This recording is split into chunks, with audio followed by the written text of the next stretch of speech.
추운 날씨 속에도 건강 가운데 하나님 지켜주셨다가 이 예배 자리에 우리를 불러주신 하나님께 영광 올려드립니다. 우리는 오늘도 주일 아침에 예배 자리에 모여서 하나님을 찬송하고 말씀을 듣고 또 기도합니다.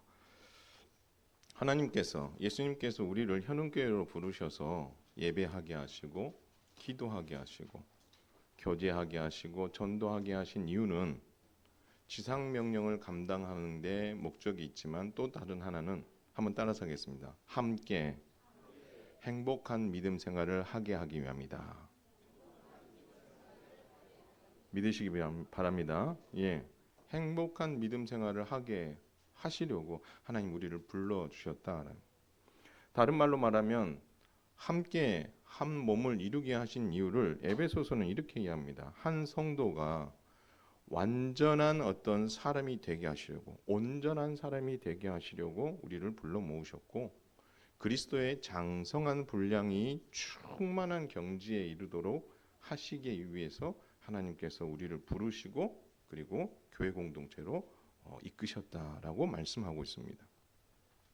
그래서 행복한 믿음 생활이라고 하지 않고 앞에 함께 행복한 믿음 생활이라고 했기 때문에 우리는 함께 하기 위해서는 속한 성도들 한 사람 한 사람이 먼저 성숙해져야 된다라는 것입니다.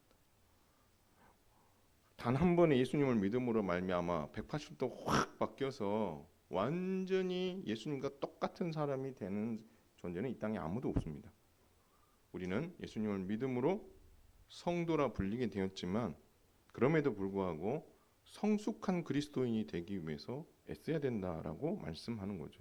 그래서 내가 성숙해짐으로 인해서 함께 믿음 생활하는 성도들도 성숙해지고 그래서 건강한 교회로 자라가기를, 그렇게 해서 건강하게 자라가게 되면 믿음 생활하는 우리가 뭐해질 수 있다는 거예요?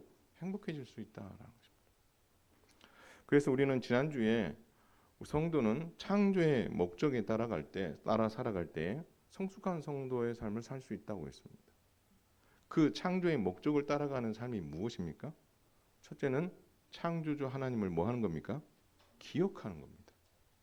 그리고 하나님께서 나를 왜 창조하셨는지 창조의 목적을 따라서 행복을 누리고 함께 사명을 감당하게 되면 우리는 점점 더 성숙한 삶을 살아가게 된다라는 거죠. 창조의 목적을 기억하며 사는, 그것을 잊고 사는 것이 아니라 그것을 항상 염두에 두고 살아갈 때에 성숙이 일어난다라고 말씀하고 있는 거죠. 따라서 오늘 두 번째는 이런 주제로 한번 살펴보겠습니다. 한번 따라서 하겠습니다. 성도는 부르심의 목적을 따라 살 때 성숙한 삶을 살 수 있다. 믿으시기 바랍니다. 무슨 목적이요? 부르심에 대한 목적. 왜 날 부르셨는가? 이 부르심의 목적을 분명히 하고 살 때에 우리가 행복해질 수 있다, 성숙해질 수 있다라는 것입니다.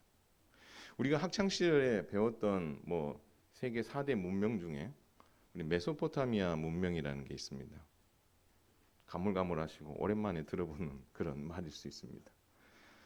여러분, 메소포타미아 지역은 서아시아에 두 개의 큰 강이 있습니다. 유프라데스 강과 그리고 무슨 강이죠? 예, 티그리스 강. 그 주변에 있는 지역을 메소포타미아라고 이야기합니다. 근데 성경은 이것을 메소포타미아라고도 이야기하지만 또 다르게 뭐라고 이야기하냐면 갈대아라고 이야기합니다. 여러분 갈대아라는 말 들어보셨죠? 그렇죠? 이 갈대아 지역에 이 두 강이 만나는 지점 끝자락에 보면 우르라는 지역이 있습니다. 이 갈대아 우르라는 곳에 한 사람이 살고 있었습니다. 그 사람의 이름이 여러분이 잘 아는 누굴까요? 아브라함입니다. 아브라함의 아버지는 데라입니다. 근데 데라와 그 아브라함의 가족이 어떻게 믿음 생활을 했는지를 여호수아가 뭐라고 이야기를 하고 있냐면 다른 신을 섬기며 살았다, 그렇게 표현하고 있어요. 그러니까 누구를 섬기지 않은 거예요? 하나님을 모르고 다른 신을 섬기며 살아갔다. 그리고 메소포타미아 문명의 그 특별한 혜택을 어떻게 해요? 풍족하게 누리며 살았다고 우리는 볼 수 있는 거죠. 그러니까 아쉬운 게 하나도 없습니다. 아쉬운 게 없는 거죠. 그런데 어느 날 하나님께서 이 아브라함을 찾아오셔서 명령과 복을 주시며 아브라함을 부르십니다. 그 명령이 뭐죠? 여러분 아는 대로 한번 해봤으면 좋겠습니다. 너는 너의 고향과 친척과 아버지의 집을 떠나 내가 내게 보여주는 땅으로 뭐하라? 가라. 그렇게 말씀해요. 이게 하나님께서 갑자기 느닷없이 찾아오셔가지고 말씀하신 거예요. 그래서 이 말씀과 함께 이 명령과 함께 하나님이 약속도 주십니다. 어떤 약속을 주시냐면 너를 통해서 내가 큰 민족을 이루게 해주겠다. 내가 너를 복주겠다. 그리고 너 이름을 창대하게 해주겠다. 창대하게. 그래서 너는 복이 될 것이다. 하나님 그렇게 말씀. 이 말은 달리 말하면 내가 너에게 큰 복을 주어서 너를 통해서 많은 사람이 복을 받도록 복의 통로가 되게 해주겠다. 하나님 그 약속을 해주셨어요. 뒷부분만 들으면 너무 좋아요. 그렇죠? 뒷부분만 들으면 너무 좋아. 근데 앞에 명령한 것이 너무 당황스러운 거예요. 여러분 하나님께서 아브라함에게 찾아오셔서 하신 약속은 그렇다 치고 이 명령을 믿고 순종하는 일은 쉽지 않습니다. 왜 쉽지 않습니까? 반대로 여러분 따져보세요. 여러분들이 일상을 열심히 살아가고 누릴 만큼 누리고 있고 뭐 남부럽지 않게 살아가고 있는데 하나님께서 느닷없이 여러분의 마음속에 야, 너 거기 있지 말고 선교사로 나가 이러면 여러분 잠이 오시겠어요? 잠이 안 오실 것 같아요. 그렇죠? 여러분 얼마나 망망하겠어요. 왜 망망하죠? 이제까지 살고 있었던 모든 삶의 방식을 버려야 되고 생활해왔던 습관들을 바꿔야 되고 언어를 바꿔야 되고 많은 것들을 포기해야 되는 거잖아요. 쉽지 않은 결정이잖아요. 그렇죠? 마찬가지예요. 그 아버지 데라와 함께 이 갈대아 우르에서 남부럽지 않게 많은 혜택을 누리며 살고 있었던 아브라함입니다. 그 혜택만이 아니라 그 조상 대대로 내려오면서 닦아놓았던 큰 터전들이 있잖아요. 그리고 거기서 얻어지는 그 부를 얻기까지 쌓아왔었던 그 많은 인맥들, 그렇죠? 그 많은 것을 지금 뭐 해야 되는 거예요? 포기해야 되는 거예요. 버려야 되는 거예요. 그들이 믿고 있었던 신까지도 다 버려야 되는 거예요. 쉬운 일이 아니죠. 또 뭘 해야 됩니까? 하나님께서 예를 들어서 야, 너 어디로 가 하고 정확하게 지명을 딱 찍어준 것도 아니잖아요. 하나님 뭐라고 하셨어요? 가야 할 땅을 내가 보여주겠다고 했지 어느 땅이라고 말씀도 하지 않으셨어요. 그러니까 요즘으로 말하면 내비게이션을 열고 아니면 맵을 열어서 내가 갈 곳이 어디지라고 몇 시간 정도 걸릴까 이렇게 찾아보면서 마음의 준비를 할 수 있는 여력이 없는 거예요. 왜요? 최종 목적지를 모르니까. 이건 순전히 뭐 하는 거예요? 모험인 거죠. 내 인생의 최대의 위기가 될 수 있고 반대로 이것이 진짜 내게 복이 될 수 있는 결정이기 때문에 쉬운 결정은 아닌 거죠. 여러분이라도 그러시지 않았겠습니까? 저라도 그렇게 했을 것 같아요. 자, 그런데 아브라함은 하나님의 부르심과 이 내미시는 손을 뿌리치지 않고 붙잡습니다. 근데 중요한 것은 뭐냐면 이때에 왜 부르시는지 부르심의 목적을 충분히 알지 못하는 그리고 그것이 담고 있는 의미가 무엇인지를 제대로 알지 못하는 가운데에 하나님의 부르심이라는 그 이유 때문에 그리고 하나님께서 함께 가자고 내미신 그 손을 아브라함은 어떻게 했다는 거예요? 붙잡았다는 거죠. 그래서 여러분 창세기 12장 4절은 이렇게 이야기합니다. 이에 아브라함이 여호와의 말씀을 뭐 했고? 따라갔고 라고 이야기합니다.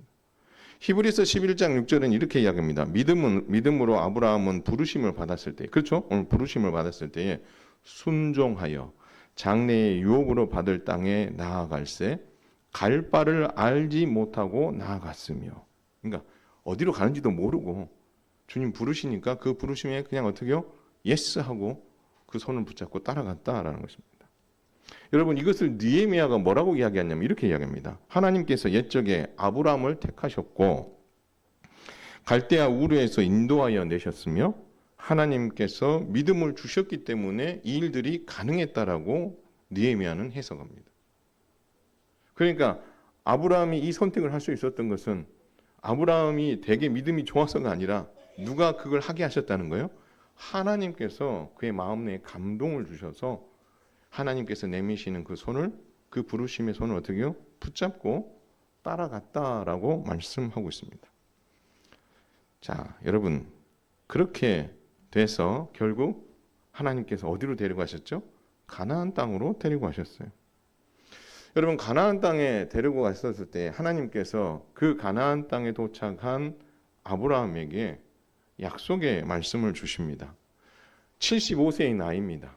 이 75세의 나이에 이 아브라함에게 하나님께서 야, 너가 지금 밟고 있는 이 땅, 이 가나안 땅을 너 자손에게, 내 자손에게 내가 주겠다. 내 자손에게.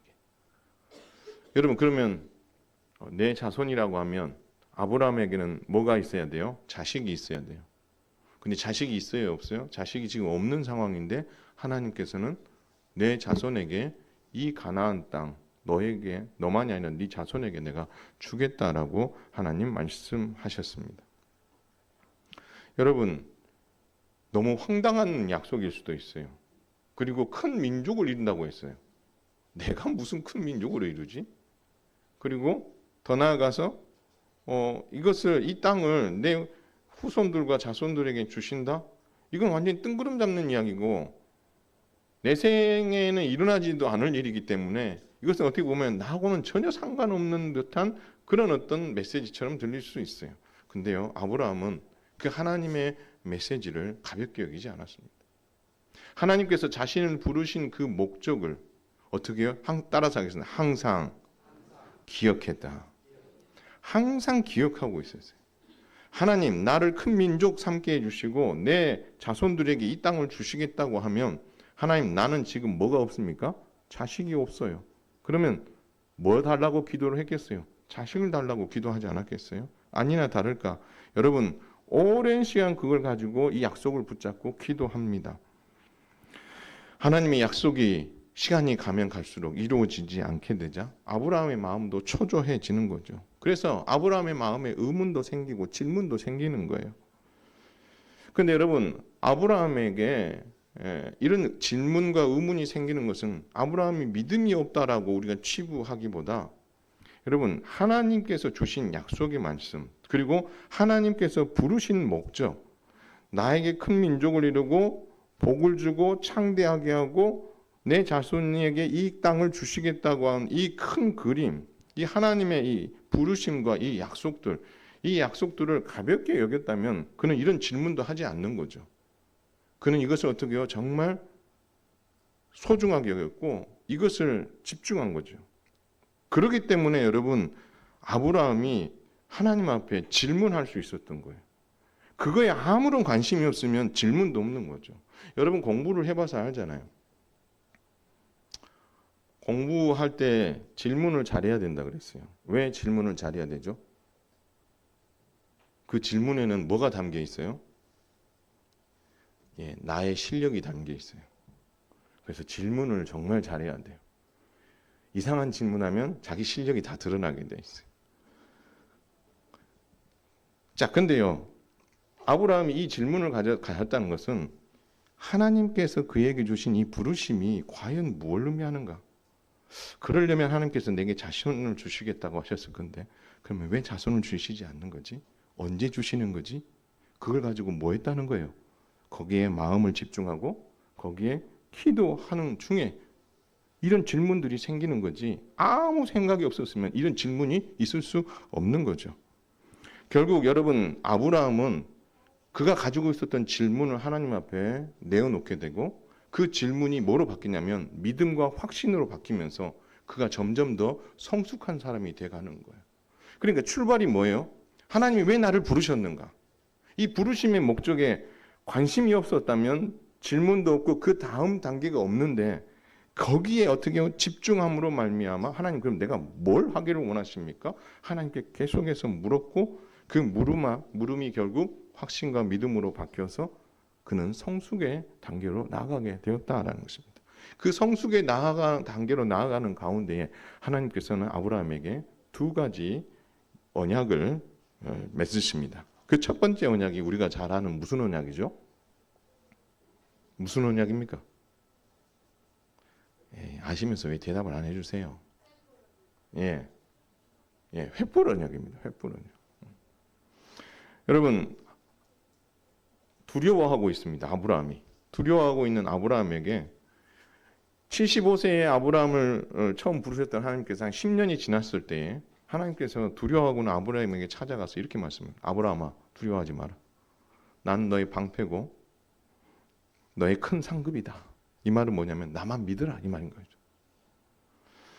아브라함이 대답합니다. 물론 믿죠. 그런데 왜 내가 아무리 하나님께서 나를 부르신 목적에 집중을 하더라도 답이 안 나옵니다. 그 답이 뭐냐면 이 의문이 풀리지 않아요. 그 의문이 뭐냐면 왜 자식은 안 주시는 거예요? 민족을 만들어 주시겠다고 하고 내 자손들에게 이 땅을 주시겠다고 했는데 근데 왜 내게 자식을 주시지 않는 거죠? 저는 그게 이해가 안 갑니다. 하나님 앞에 그렇게 물은 거죠. 왜 약속은 해놓고 깜깜무소식입니까? 하나님 그렇게 말씀하고 아브라함이 하나님께 말하는 거죠. 그러면서 아브라함이 말합니다. 모르겠습니다. 이거 내 그 종들 중에 아주 탁월한 애가 하나 있는데 이 엘리에셀이 내 후손이 되면 안 되겠습니까? 라고 하나님께서 너 내 몸에서 태어날 자가 상속자다. 그리고 데리고 나가서 어딜 보여줘요? 하늘의 뭇별을 보여주면서 하는 말이에요. 야 하늘의 뭇별을 셀 수 있나 봐라. 내가 내 자손을 이렇게 만들어주겠다. 하나님 그렇게 약속해 주십니다. 근데 이 사실을 아브라함이 뭐 했어요? 한번 따라서 하겠습니다. 믿었다. 이 사실을 믿은 거예요. 그러니까 한 10년의 시간을 동안 하나님의 부르심의 목적을 염두를 두고 기도했고 하나님이 어떻게 이루실 것인가 기대를 가지고 왔는데 시간이 지나는 동안 아무런 응답이 없으니까 이런 질문이 생겼고 하나님은 그에게 이것을 통해서 어떻게 해요? 확신을 다시 심어주는 거죠. 그래서 이 믿음을 보시고 하나님께서 그를 의로 여기셨다라고 말씀. 이 말은 돌려 이야기하면 아브라함의 이 믿음을 보시고 하나님이 뭐 하셨다는 거예요? 기뻤다라고 말씀하십니다. 그래서 하나님께서 그 기뻐하시는 마음과 더불어 여러분 창세기 15장 7절을 한번 보겠습니다. 중요한 말씀이 하나 있어요. 15장 7절. 찾으셨죠? 한번 읽을까요? 자, 한번 읽겠습니다. 15장 7절입니다. 시작. 또 그에게 이르시되 나는 이 땅을 내게 주어 소유를 삼게 하려고 너를 갈대아인의 우르에서 이끌어낸 여호와니라. 할렐루야. 이게 무슨 말이에요? 내가 너를 불렀다 이거죠. 내가 너를 부른 그 하나님이고 내가 부르고 나서 너에게 주신 약속을 내가 반드시 뭐 하겠다? 이룰 것이다. 하나님 그렇게 어떻게 해요? 자신이 어떠한 하나님인가? 내가 너를 왜 불렀는가? 너를 부른 사람이 누구다? 나다.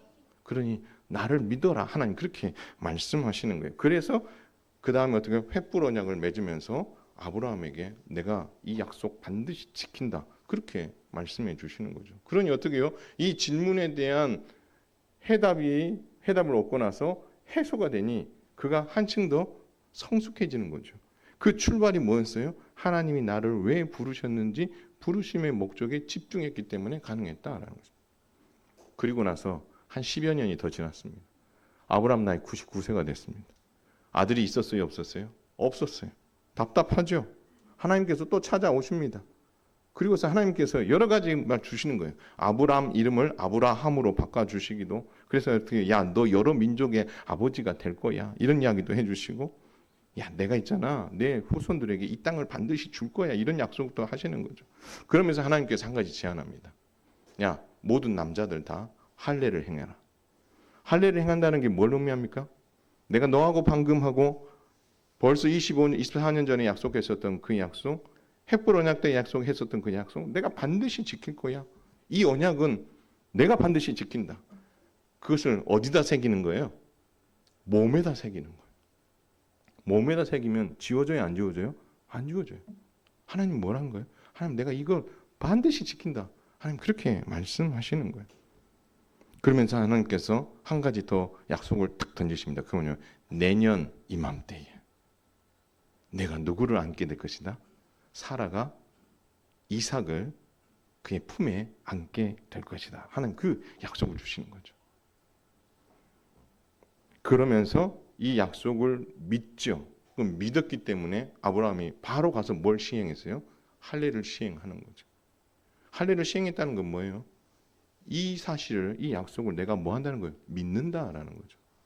그러면 이 모든 일들의 출발점은 어디예요? 하나님께서 아브라함을 부르신 목적에 아브라함이 집중했기 때문에 이런 질문들이 있었고, 그 질문들을 하나님께서는 그때그때마다 찾아오셔서 해소해 주면서 한 단계 더 성숙한 믿음의 사람이 될 수 있도록 하나님께서 계속해서 이끌어가는 거죠.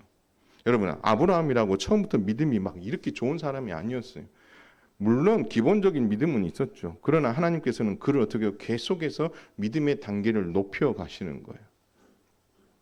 결국 1년 후에 아브라함과 사라의 품에 이삭이 안기게 됩니다. 이로써 아브라함은 하나님께서 자신을 갈대아 우르에서 부르신 목적을 믿게 되었고, 그 믿음에서 시작하여 결국 이 성숙의 단계까지 이르게 된 거죠. 그가 그 성숙하게 된 것은 그 하나님이 나를 부르신 그 목적에 어떻게요? 그 25년이라는 시간 동안 계속 묻고 질문하며 하나님 어떻게 그 일들을 이루실 것인지 기대가 됩니다 라고 거기에 집중했기 때문에 하나님께서는 그때그때마다 필요한 것을 해소시켜 주시면서 그를 어떻게 해요? 믿음의 단계를 끌어올려 주셨다라는 것입니다. 여러분, 그 믿음의 결과로 이삭이 태어났어요. 그럼 여러분 생각해 보세요. 모든 거 다 끝났잖아요. 그렇죠? 모든 게 다 끝났어요. 아브라함은 25년 동안 하나님의 부르심을 믿어 믿음이 잘 자라고 성장했습니다. 성숙해졌어요. 그래서 행복한 믿음의 조상의 어떤 자리매김을 충분히 다 한 거죠. 근데 하나님은 거기에 만족하지 않으십니다. 그게 전부가 아니에요. 하나님께서는 아브라함을 최종 테스트를 하십니다. 오늘 성경에도 보면 시험하였다라고 분명히 말씀하고 있어요. 이삭이 10대 때가 됐을 때에 하나님께서 시험지를 하나 들고 아브라함을 찾아오십니다. 시험 좋아하시는 분들 계십니까? 네. 싫죠? 특히 두 사람도, 그렇죠? 시험 좋아하는 사람 아무도 없습니다. 근데 하나님께서 시험지를 하나 다 들고 이 아브라함을 찾아오셨어요. 시험 문제를 딱 냈어요. 여러분, 그 시험 공부 열심히 하고 나서 시험 문제를 딱 폈을 때에 아는 문제가 나오면 어떻게 해요? 입꼬리가 올라가요. 그렇죠? 하하.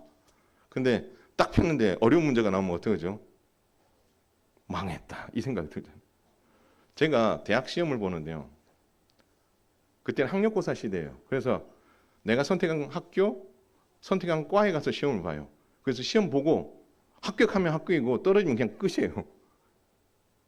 여러분처럼 뭐 6개, 7개씩 넣고 이런 게 아니란 말이에요. 자, 그런데 그날 시험을 보는데 둘째 시간 끝나고 나서 한 친구가 벌떡 일어나서 그냥 가버리는 거예요. 나머지 2시간 시험을 안 보고. 이유가 뭐냐면 자기는 수학에 목숨을 걸어하고 왔는데 수학이 너무 어렵게 나온 거예요. 그래가지고 망했다 싶어가지고 더 이상 시험 볼 필요가 없다 생각하고 뛰쳐나가더라고요. 그 친구 마음이 어떻겠어요? 시험지를 딱 펴는 순간 망했다 이 생각이 드는 거 아니겠어요? 여러분, 하나님께서 아브라함에게 찾아오셔서 시험지를 떡 아브라함에게 내주셨는데 아브라함이 이걸 딱 보는 순간 뭔 난이도가 이렇게 높아? 이걸 어떻게 풀으라고? 이 마음이 드는 거죠. 그 숙제가 그 문제가 뭐예요? 내 아들, 내 사랑하는 독자 데리고 가서 내가 지시하는 땅에 가서 그를 뭐라 하라고요? 번제로 드리래요. 이삭을 제물로 해서 번제로 드리래요. 여러분, 이 말이 됩니까? 이 시험 문제를 가지고 아브라함이 딱 나오니까 이 난이도가 상당히 높은 이 시험 문제를 받아본 이 아브라함이 손이 어떻게 해서 덜덜덜 떨리지 않겠습니까? 여러분, 결혼하고 나서 정말 힘겹게 낳은 아들이기 때문에 얼마나 공들였겠어요. 눈에 넣어도 안 아픈 그런 아이 아니겠습니까? 근데 그런 아이를 번제로 드리라니요. 아브라함은요, 근데 놀라운 일이 다음날 아침에 일어나서 이삭을 챙기고 번제할 나무를 챙기고 불을 챙기고 칼을 챙깁니다. 그리고 어디로 가요? 모리아산으로 가요. 중간 생략. 자, 마지막 모리아산으로 누가 올라갑니까? 아브라함과 이삭이 올라갑니다. 근데요, 이 두 사람이 올라가면서 나누는 대화가 심상치 않습니다. 아브라함, 이삭이 질문합니다. 아버지, 불과 나무는 있는데요.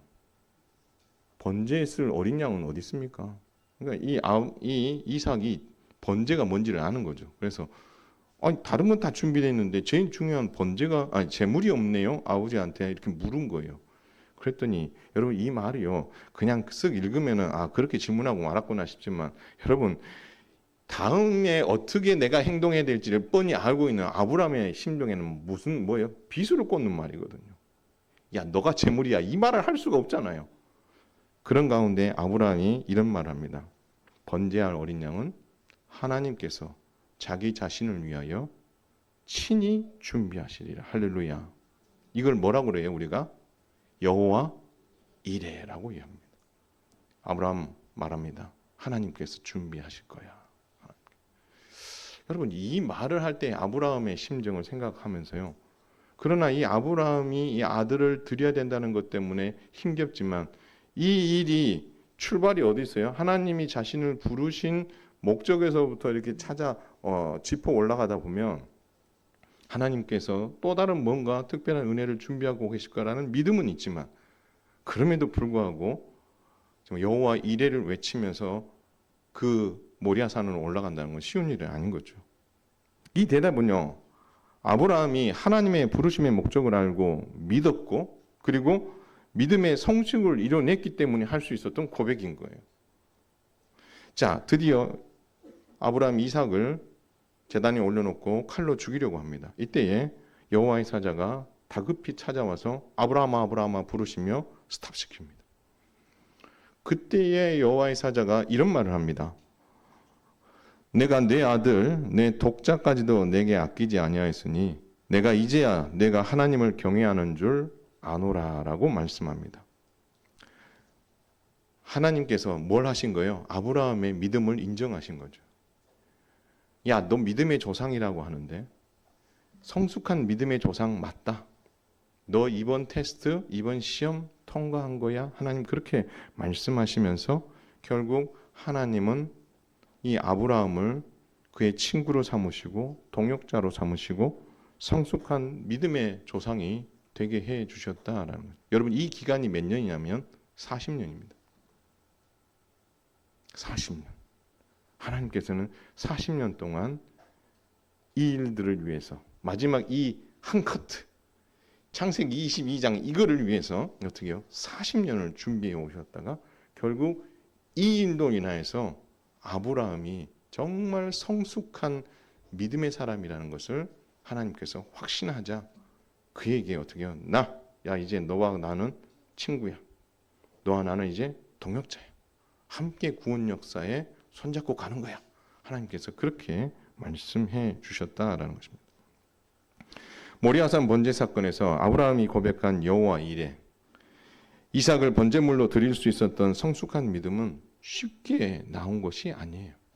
40년의 긴 어떻게요? 시간들이 있었고 그 시간들 동안 아브라함이 끊임없이 하나님께서 자기를 부르신 목적에 집중했기 때문에 이 놀라운 결과가 있게 되었다라는 것입니다. 사랑하는 성도 여러분, 아브라함은 하나님의 부르심의 목적을 따라 살아왔고 모리아산 번제 사건으로 그의 성숙한 믿음을 하나님 앞에서 확증해 보였다라는 것입니다. 마찬가지입니다. 우리도 하나님의 부르심의 목적을 믿고 살아갈 때에 성숙한 성도가 될 수 있는 줄 믿으시길 바랍니다.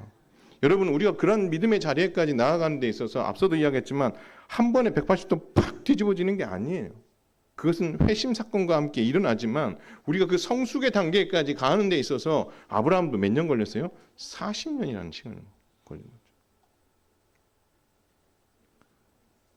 그리고 하나님께서는 우리를 특별히 부르셨다는 것을, 그래서 여러분 이 부르심에 대한 그 목적을 알기 전에 내가 하나님께로부터 부름받았다는 사실을 우리는 명확하게 인식하며 살아가야 돼요. 그렇기 때문에 바울이 교회에 편지할 때마다 이런 표현들을 많이 써요. 특히 로마서에서 이런 말을 합니다. 예수 그리스도의 것으로 부름받은 자들, 그러니까 교회를 향해서 예수 그리스도의 것으로 부름받았다, 이렇게 얘기합니다. 이 말을 돌려면 우리가 누구의 것이라는 거예요? 예수님의 것이라는 거예요. 예수님의 것으로 만들기 위해서 하나님께서 우리를 뭐 하셨다는 거예요? 부르셨다는 거예요. 또 이런 표현도 합니다. 하나님의 사랑하심을 받고 성도라고 부르시는 거예요. 여러분, 하나님의 사랑을 받은 자다, 그렇게 말하고 있는 거예요. 여러분이 정말 행복하고 여러분이 감사해야 되는 것은 세상 사람들의 사랑이 아니라 누구의 사랑을 받았다고요? 하나님의 사랑. 하나님의 관심의 대상이라는 거예요, 여러분이. 그리고 관심의 대상인 여러분에게 여러분을 하나님께서 부르셔서 성도로 삼아주셨다는 거예요. 그리고 바울은 이렇게 이야기합니다. 하나님을 사랑하는 자는 그의 뜻대로 부르심을 받은 자. 그렇기 때문에 우리는 누구를 사랑할 수밖에 없다는 거예요? 우리를 불러주신 하나님을 사랑할 수밖에 없다라고 말씀하고 있는 거죠. 우리는 하나님의 뜻 안에서 하나님의 사랑하심을 받고 예수님을 믿음으로 예수님의 소유가 되고 성도로 부름받은 복된 자들이라는 사실을 여러분 꼭 믿을 수 있기를 주님의 이름으로 축원을 드립니다. 세상 사람들이 나를 어떻게 평가하고 중요한 게 아니에요. 누가 나를 평가하는 게 제일 중요해요? 그리스도께서 나를 어떻게 평가하느냐가 제일 중요한 거예요. 그런데 그리스도께서 우리를 향해서 뭐다? 넌 복받은 자래요. 하나님의 사랑을 복받은 자다. 하나님 그렇게 말씀하시고 그 복을 받도록 하기 위해서 내가 너를 뭐 했다는 거예요? 특별히 불렀다. 하나님 그렇게 말씀해 주시는 거죠. 근데 더 중요한 것은 하나님 왜 나를 부르셨죠? 하나님 이렇게 힘들고 어려운 그런 지경에 이르기까지 나를 부르시는 그 하나님은 뭘 하고 계십니까? 라고 우리가 이야기할 수 있는데 여러분, 바울은 우리에게 정말 놀라운 메시지 한 가지를 던져줍니다. 그게 어디 나오냐면요, 로마서 11장 29절에 나오는데요. 한번 따라서 하겠습니다. 저를 한번 따라서 합니다. 하나님의 은사와 부르심에는 뭐가 없다고요? 후회하심이 없느니라. 할렐루야. 하나님이 여러분을 부르신 것은 그냥 엉겁결에 어떻게 하다가 보니까 그냥 이렇게 다른 사람들 구원하는 데 있어서 하나 툭 흔히 걸려가지고 여러분이 그 안에 들어온 게 아니라는 거예요. 하나님 여러분을 부르신 것에는 후회하심이 없다는 것은요, 하나님이 여러분을 부르신 것은요 가장 복된 일이고 하나님이 계획하심 안에서 있었던 특별한 은혜다라고 말씀하고 있는 거예요. 그래서 바울은 계속해서 고린도전서에서 이렇게 합니다. 너희는 각각 부르심을 받은 그대로 함께 따랐으면 하나님과 함께 거하라. 너가 부르심을 받은 자라면 네 마음대로 살지 말고 누구와 함께 생활하라는 거예요? 하나님을 생각하며 살아가라. 하나님과 거하는 삶을 살아. 이걸 돌려 이야기하면 하나님이 나를 부르신 그 부르심의 목적이 무엇인지를 계속해서 어떻게 해요? 거기에 집중하고 그 하나님을 생각하면서 내가 어떻게 살아가는 것이 성숙한 그리스도인으로 살 수 있을까요? 그것을 계속 뭐 하라는 거예요? 물으라는 거예요. 하나님, 내 삶의 지금의 현 주소, 나의 신앙생활의 현 주소, 내 믿음의 현 주소를 계속해서 하나님 앞에 물으면서 하나님 앞에서 하나님께서 내게 말씀하시는 말씀에 귀를 기울이면서 여러분의 마음을 살피면서 성숙의 단계로 계속해서 어떻게 해요? 나아가기를 바라고 계신다라고 말씀하고 있습니다. 그래서 하나님께 바울은요, 에베소 교회한테 편지하면서 이런 말을 합니다. 하나님 아버지께서 지혜와 계시의 영, 그게 누구십니까? 성령님을 너희에게 주사 하나님을 알게 하셨다는 거예요. 그리고 말합니다. 너희 마음의 눈을 밝히사 그의 부르심의 소망이 무엇인지 너희로 알게 하시기를 구하라. 이 말은 달리 말하면요, 여러분들은요 아무 생각 없이 내가 예수 그리스도를 믿음으로 말미암아 구원받았다는 그 사실이 감격스러운 건 알지만 그것이 우리가 일상생활에서 살아가면서 나하고 아무런 상관없는 것처럼 묵상하지 않고 관심 가지 않고 집중 하지 않고 살아가는 것은 부름받은 자의 삶의 자세가 아니라고 말씀하고 있어요. 바울은 고린도전서 에베소서 1장 17, 19절에서 말씀하고 싶은 바가 뭐예요? 너희 마음의 눈을 밝히사 그의 부르심의 소망이 뭔지, 여러분의 심령에 닫혀있는 그 마음의 문을 활짝 열고 시험을 받았던 어떠한 형편에 놓여 있어서 마음의 문이 굳게 닫혀 있으면 뭐가 안 보여요? 하나님이 어떠한 분인가가 보일 수가 없는 거예요. 그래서 성령 하나님께서 우리의 마음의 눈을 밝히사 그의 부르심의 소망이 무엇인지, 하나님 당신이 나를 왜 구원하여 주시고 나를 부르셨습니까? 그 부르심의 목적이 무엇이지요? 라고 계속해서 물으면서 너희가 그것을 알기를 구하라라고 말씀하고 있는 거예요. 그렇게 알기를 구하며 하나님 앞에 부르짖고 나아갈 때에 오늘 아브라함이 처음 부르심을 받고 모리아산 번제 시험 테스트를 통과하는 그 40년의 그 긴 시간 동안 자신을 갈대아 우르에서 부르신 그 부르심의 목적에 집중하면서 그분을 알려고 계속해서 몸부림쳤던 그 수고가 우리에게도 있어야 된다라는 표현을 바울은 이렇게 하고 있는 거죠.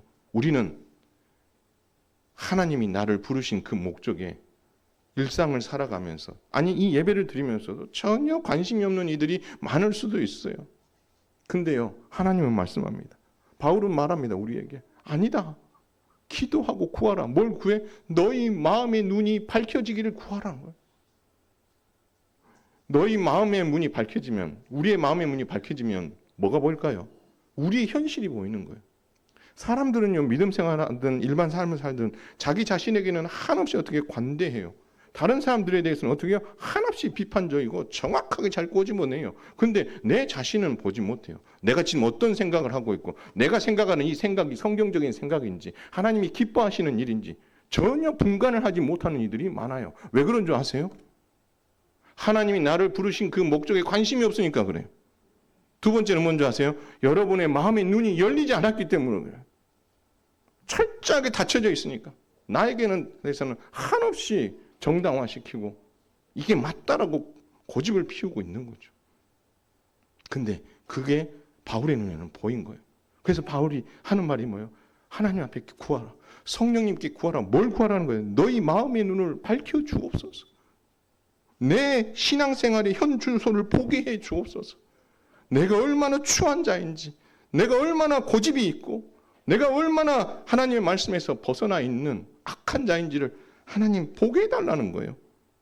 그렇게 보게 해주시면서 우리의 시선이 어디를 향할 때 나를 부르신 그 목적, 나를 부르신 그 소망이 무엇인지를 알기 위해서. 그래서 이제까지는 내가 마음의 문을 닫고 내 방식대로 막 살아왔다면 하나님께서, 성령님께서 그 마음의 문을 확 열어주심으로 말미암아 우리의 심령 저 깊숙이까지 찔러 쪼개므로 말미암아 우리의 추하고 더러운 것들을 하나님께 다 끄집어내고, 그리고 거기서 어떻게 긁어내서 그 고름덩어리들을 하나님 다 어떻게 긁어내기를 원하시는 거죠. 근데요, 고름덩어리가 그렇게 있는데도 불구하고 이 마음의 문을 열 마음이 없는 거예요. 내가 맞다는 거죠. 끝까지 그러고 있는 이들이 있다라는 거죠. 그럼 죽는 건 누구 죽는 거예요? 자기가 죽는 거예요. 손해는 자기예요. 이 아침에 기도하고 예배하러 나온 저와 여러분이 하나님 앞에 기도해야 될 것은, 하나님 제 마음의 눈을 열어주시옵소서. 성령님 내 마음의 문을 열어주시옵소서. 내 실체를 보게 해 주옵소서. 부끄럽더라도 하나님 앞에서 부끄러우면 돼요. 하나님 앞에서 토설하고 내어놓고 용서를 구하고 내 실체를 까발리는 거죠. 이런 표현 써서 죄송해요. 까발리는 거예요. 다 드러내는 거예요. 그럴 때 어떻게 해요? 여러분이 뭘 그때서야 볼 수 있어요. 나를 부르신 목적이 뭔지, 나를 부르신 그 소망이 무엇인지가 그때야 들어오는 거예요. 그거에 관심이 없다는 건요, 아직 그 단계에 우리가 이르지 않았다라는 겁니다. 따라서 하나님께서 우리를 부르신 그 부르심과 그 소망을 더 알고자 성령 하나님의 도우심을 구하며 여러분의 마음이 문이 열려질 때에 여러분은 더 성숙한 성도의 자리로 한 걸음 한 걸음 더 나아가게 될 줄 믿으시기를 바랍니다. 그래서 베드로는 우리에게 이렇게 확신을 줍니다. 베드로후서 1장 10절입니다. 그러므로 형제들아 더욱 힘써 너희 부르심과 택하심을 굳게 하라. 너희가 이것을 행한즉 언제든지 실족하지 아니하리라. 할렐루야. 여러분 실족해 본 경험 있으시죠? 어떤 말 한마디에 어떤 행동 하나에 나에게 한 것도 아닌데 오해하고 그 오해한 것 때문에 마음 상해하고 그래서 실족해하고 했던 일 여러분 누구나 다 있을 수 있습니다. 근데 그 실족한 게요. 누구 때문이 아니라고 이야기합니다. 너희를 부르심과 택하심을 굳게 내가 붙잡지 못했기 때문에 실족하고 낭망하는 거라고 말씀하고 있는 거예요. 나를 왜 부르셨는지에 대한 것에 관심이 없고 그것에 어떻게 해요? 마음을 두지 않은 결과 우리는 어떻게 해요? 실족하고 넘어질 수밖에 없다라는 거예요. 그럼 결국적으로 돌려 이야기하면 실족하게 만든 사람도 잘못이지만 누구도 잘못이에요? 실족한 사람도 잘못인 거죠. 왜요? 자기의 그 마음, 나기를 부르시고 택하신 그 이유와 목적에 대해서 어떻게 해요? 굳게 하지 못한, 왜 나를 부르셨지에 대해서 굳게 잡지 못하니까 그러한 옆에 잡다한 그런 상황들에 우리가 현혹되고 넘어져서 실족하고 넘어지고 마음 닫고 믿음 생활, 교회에서 예배는 드리지만 예배는 드리죠. 삶의 변화가 없는 거예요. 성숙이 없는 거예요. 생각해 보세요. 여러분 10년 전에 내 모습과 지금 성숙해져 있습니까? 10년 전에 하던 생각 하나도 안 변하고 지금도 안 변해 있다면 누구 잘못이죠? 하나님 잘못이라고 할 수 없습니다. 내가 성령 안에서 이러한 것에 관심이 없고 마음이 열려져서 내 실체를 보기가 부끄러운거든. 내 실체가 정말 많이 썩어져 있고 골마져 있는데 이것을 어떻게 해요? 드러내기가 부끄러운 거죠. 그러니 안 하는 거죠.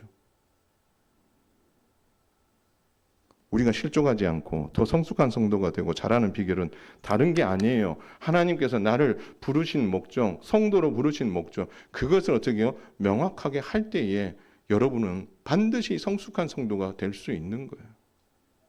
그래서 여러분 정말 매일 기도하십시오. 하나님, 저의 영안이 열리게 해주십시오. 성령님, 내 믿음의 눈이 열리게 해주셔서 내 심령이 보여지고 내 연약함이 보여지고 그리고 그것을 하나님 앞에 내어놓으면서 내가 하나님께서 나를 부르신 그 소망과 그 목적에 내가 집중함으로 말미암아 성숙한 성도 되고 싶습니다. 내가 신앙생활을 오래 했는데 어린아이 같은 모습들이 아직도 있어요. 실족해 있고 넘어져 있고 하나님 내가 어른이 되고 싶습니다. 그러려면 이 일들을 해야 된다라고 말씀하고 있는 거죠. 말씀을 믿습니다. 사랑하는 성도 여러분, 예수님께서 우리를 성도로 부르셨습니다. 더 나아가 성도로만 부르신 것이 아니라 목사로 부르시고 장로로 부르시고 장로 집사로 부르시고 권사와 서립자로 부르신 목적이 분명히 있습니다. 여러분 그것을 확신하고 굳게 붙잡을 수 있기를 주님의 이름으로 축원을 드립니다. 그럴 때에 여러분 성숙이 일어나고 변화가 일어나는 거예요. 날 부르신 하나님의 부르심에는 뭐가 없다고요? 후회하심이 없습니다. 근데요, 후회하게 만들면 안 되는 거죠. 이것을 믿는다면 주저앉은 자리에서 다시 일어나 하나님의 부르심의 목적을 발견하고 성령님의 도우심으로 여러분의 내면이 정말 깨끗하게 청소되어져서 하나님께서 나를 부르신 그 부르심에 어떻게 해요? 집중하여 성숙해가는 성도가 되므로 우리 현흥교회가 행복한 교회로 한 걸음 더 나아갈 수 있는 놀라운 기적이 일어나기를 주님의 이름으로 축원을 드립니다.